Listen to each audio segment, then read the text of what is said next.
चलिए जानते हैं आज की देश और दुनिया की सिलेक्टेड काम की और महत्वपूर्ण 25 बड़ी खबरों को सिर्फ 5 मिनट में। पर अभी तक आपने इस वीडियो को लाइक नहीं किया तो लाइक कर लें और चैनल पर नए तो चैनल को सब्सक्राइब कर लें। आपको बता दें कि राजनीतिक रूप से देश के दूसरे सबसे बड़े सूबे महाराष्ट्र की कई सीटों पर चुनाव दिलचस्प होता दिख रहा है। जी हाँ, यहाँ की 48 सीटों पर भाजपा के नेतृत्व वाले एनडीए और कांग्रेस शिवसेना के नेतृत्व वाले महाविकास आघाड़ी के बीच कड़ी टक्कर है।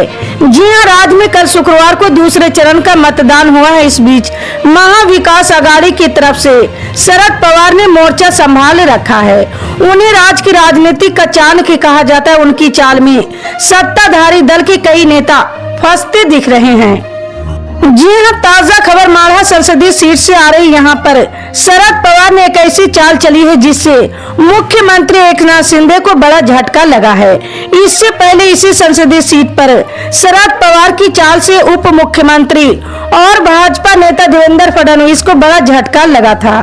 जी हाँ, शरद पवार की इस चाल से माढ़ा संसदीय सीट पर महाविकास आघाड़ी के उम्मीदवार की स्थिति बेहद मजबूत बताई जा रही है। जी हाँ, दरअसल शिवसेना शिंदे गुट के पूर्व विधायक नारायण पाटिल राष्ट्रवादी शरद पवार गुट में शामिल हो गए हैं। इसे कहा जा रहा है कि माढ़ा लोकसभा क्षेत्र में महाविकास आघाड़ी की ताकत बढ़ गई है। आपको बता दें कि दिल्ली के मेयर और डिप्टी मेयर का चुनाव कल यानी शुक्रवार को होना था, लेकिन प्रिसाइडिंग ऑफिसर यानी पीठासीन अधिकारी तय न हो पाने के कारण इसे टाल दिया गया है। जी हाँ, नगर निगम के सेक्रेटरी ने एक नोटिस जारी कर बताया कि दिल्ली म्यूनिसिपल कॉर्पोरेशन एक्ट 1957 के सेक्शन 77 के तहत पीठासीन अधिकारी का नॉमिनेशन जरूरी है। इसलिए आज मेयर और डिप्टी मेयर का चुनाव संभव नहीं है। जी हाँ, वहीं शैली ओबराय ने कहा कि ये थर्ड टर्म है। मैं चाहती हूँ कि मेयर दलित समाज का बनना चाहिए। उन्होंने कहा कि ये भारतीय जनता पार्टी की मानसिकता को दर्शाता कि वो दलित समाज को ऊपर नहीं उठने देना चाहती है, क्योंकि इस बार जब मेयर और डिप्टी मेयर का चुनाव होता तो हमारे महेश किच्ची जी जो रिजर्व कैटेगरी से हैं वो मेयर बनकर आते, जबकि डिप्टी मेयर रविंद्र भारद्वाज जी बनकर आते हैं।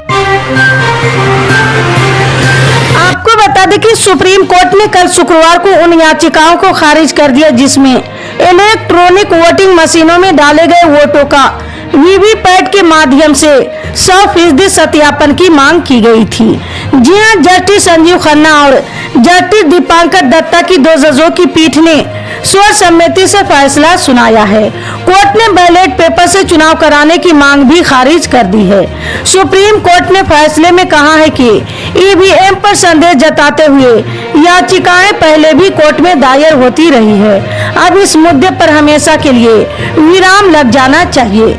आगे चलकर जब तक ईवीएम के खिलाफ कोई पुख्ता सबूत न हो, मौजूदा व्यवस्था निरंतर सुधार के साथ लागू रहनी चाहिए।